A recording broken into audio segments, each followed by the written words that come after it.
In the 100-meter dash, one of the biggest things anyone can accomplish is to break the 10-flat barrier. There was a time in history where simply doing it, even by a little bit, was likely going to make you an Olympic champion. Or for that matter, there was a time when it was the world record. But that was then, and this is now. Because apparently high school kids are going out there and doing it and making it look like it's not all that hard. Brayden Dashun Williams, out of Texas, is a high school senior in the class of 2025. And he just went 9.99 seconds, wind assisted with a 2.6 wind. It makes him number 1 on the high school national leaderboard, which, I mean, come on, we're in the month of March. But that time is incredibly fast. So it's clearly going to hold up as one of the fastest, if not the fastest, that we're going to see this year. I honestly had no intentions on making this video until my social media feed kept blowing up with people who were commenting on this amazing performance. I'm not saying that it's not a big deal, but allow me to actually put some perspective on it, because I'm the guy who does the high school national recruit rankings. So when Brayden Dashun Williams ran a wind-assisted 10 flat or right around it, I wasn't all that shocked, even though apparently everybody else was. And now I'm going to explain why. Brayden Dashun Williams is an amazing sprinting talent. It's the reason why he entered this season as a low 5-star recruit on SCArecruiting.com. But remember, I'm ranking all of the track and field athletes across every single event. So when I say low 5-star, that makes him inside the top 10 easily, and basically about like top 5 sprinters that we knew about heading into this year. The thing about high school boys is they really don't know what's going to happen, especially by the time they get to their senior year, because athletes are growing and maturing at different levels. In Brayden's case, he would have been a low 4-star recruit by the time he left his high school sophomore season. So we really don't know if he's already that fast that early, what's going to happen going forward. But the last kid who looked like this was Christian Miller. I'm not saying that he's Christian Miller. What I am saying is, it's the last kid I know who looked kind of like this. Christian Miller was already a low 4-star recruit by the end of his sophomore year. For that matter, he was actually more or less on the higher end. And we all know what happened last year when he came out as a senior. He broke the 10-flat barrier, wind legal, and did it multiple times. Ran all the way to the Olympic trials, and then chose to turn professional. So we haven't seen him in a college uniform. We actually haven't seen him run a race since the Olympic trials, at least not one that I was paying attention to, and trust me, I was looking. But if you're new here, I want to say thank you for even making it this far into the video. And I'm Coach Rob, the founder of SCArecruiting.com, where I rank the best track and field recruits across the entire nation. And if anything that I say actually connects with you, it is always greatly appreciated if you would please like and subscribe. But if I don't, just let me know in the comment section, because I try to read them all. Where Brayden Dashun Williams falls into all of this is, well, it's in a really unique pocket, because I'm not going to get carried away. I do my recruit rankings at the end of the high school outdoor season, because I got to see what everybody does. Because I'm not ranking your times, I'm ranking how you compare as a recruit to everybody else. You can't actually do that if we don't know what everybody else did. Think of it this way. There's only but so many schools in D1, and even fewer of them actually have scholarship money to give out. So the schools that do, they just want the best kid. They don't care where you're from or how you got there. They just want the best talent they can find. So if you go 999, that sounds great until somebody else goes 991, because I want that kid even more. He's going to hold up, and he's obviously one of the top recruits. And the Georgia Bulldogs are very happy to get him.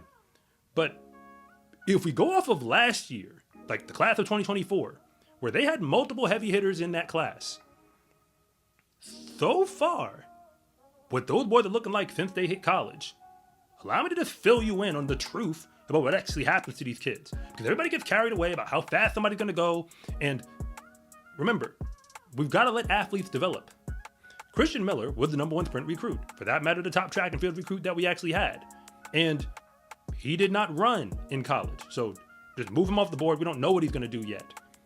But if you go to the next sprinter, that's Jelani Watkins, who is now competing for LSU. He played football and ran track. He ran in the SEC and did not make a final in the 60 or the 200. Don't get me wrong, he's fast. He just didn't make a final for the conference, and he didn't qualify for the NCAAs.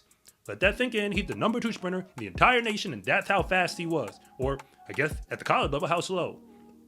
So you probably can assume what I'm about to say about the rest of the kids. Because the number 3 sprinter was Jaden Wiley. He's at the University of Florida, also in the SEC. So I really need to tell you that much about what was going to happen to him, because if Jelani Watkins ain't making a final, what do you think is going to happen to Wiley? Exact same thing. I'm sure these boys are going to be players in the SEC going forward. But high school track, and the way those times are recorded, the way you run meets, hey, we can see talent. That will scream. We just don't know what you're going to do yet. And people like to run away with it.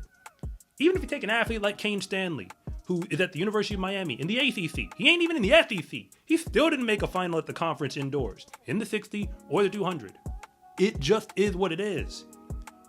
Brayden Dashun Williams is headed to the SEC to compete for Georgia, where they already have Brody Buffington, who was arguably the number 1 sprint recruit when he came out of high school in the class of 2023. He did not make a final either, indoors at the SEC in 2025.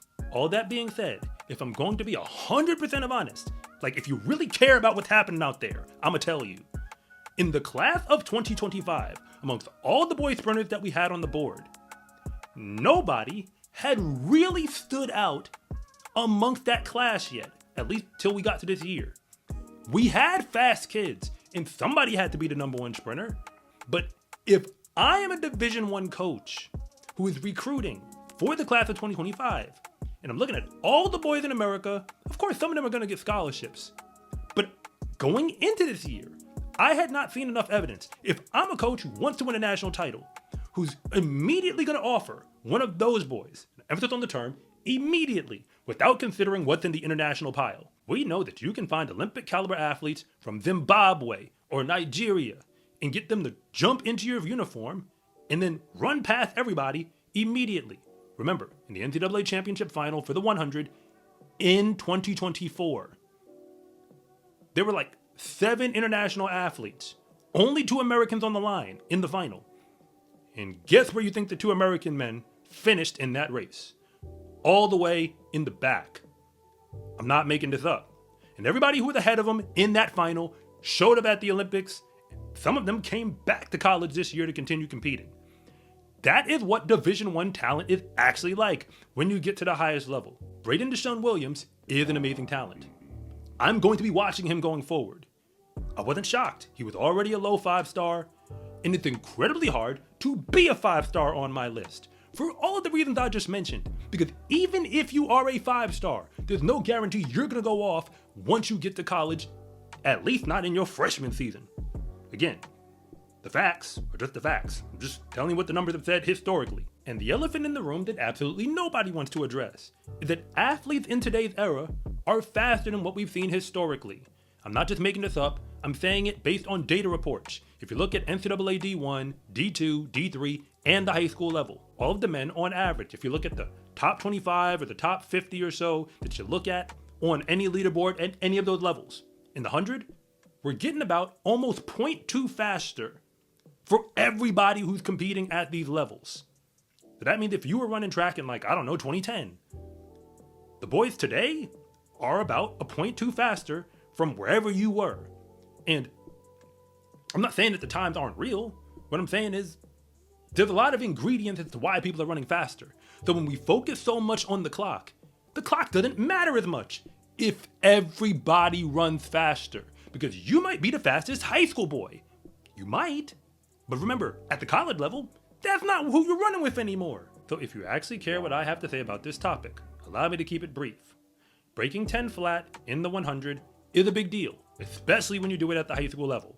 But it also puts a target on your back. Whether or not you did it when assisted doesn't matter, because that is not the headline. The headline is sub 10. And whether or not we want to admit it, track and field is a competitive sport, where you don't just have to run fast, you actually got to beat the athletes in the other lanes. Brayden Dashun Williams is already doing that at the high school level. But for him and every other high school boy who he's going to compete against this year, for that matter those who won't show up on the track with him, how fast you can go only really matters if you can go fast enough to beat whoever's going to show up at the next level, specifically in the one race that you actually need to run. And that race is always going to have a championship at the end of it. So I will just wait until then before I give any final judgments. You actually made it all the way to the end of this video. I do have to admit that thank you doesn't do it justice anymore, because you are a real one. And if you want more from me beyond this video, on scarecruiting.com, you can get a ton of resources, like my free recruiting guide, online courses, and much more, including the option to meet with me one-on-one, where my specialty is helping you figure out which schools might actually be the best fit for you. And if nothing else, and you really just want to see more content like this, it is always greatly appreciated if you would please like and subscribe.